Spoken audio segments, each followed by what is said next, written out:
Hello guys!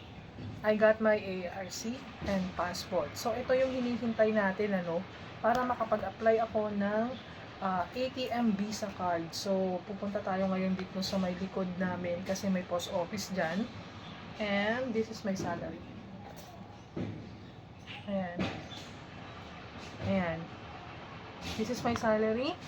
And tingnan natin kung i-approve tayo.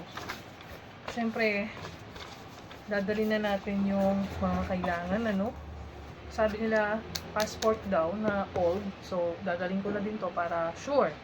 And this is the new, and this is my ARC. Ayan. And most especially, ito. Ay, ito. Ayan.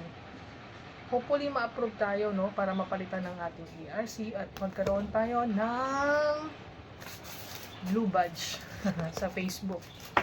So, kompleto na, may bayad pala yung pagpapalit ng Visa card, 100 NT daw. Bumalik kasi ako sa bahay Nakalimutan ko yung passport. Kakamadali. Oy! Dito na ulit tayo sa post office, Ayan, post office. Buti na lang malapit lang sa bahay namin to.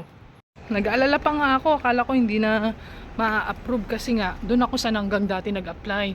Tapos nandito na ako ngayon sa Chansong. And ito na. Pasok na tayo.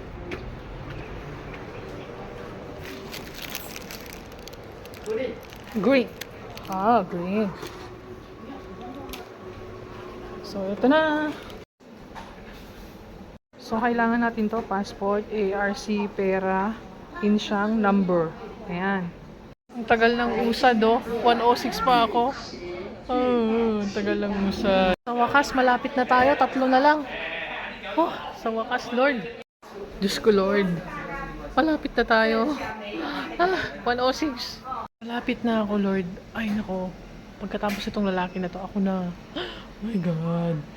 Kinakabahan ako. Excited ako magkaroon ng Visa card. Yehey! Finally! Nakakuha din ng Visa card. Kahit saan pala pwede mag-apply. Kala ko naman, hindi ako ma-approve kasi nga sa Nanggang ako dati nag-apply. And, of course, very thankful.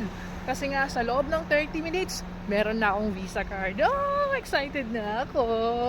Thank you, Lord!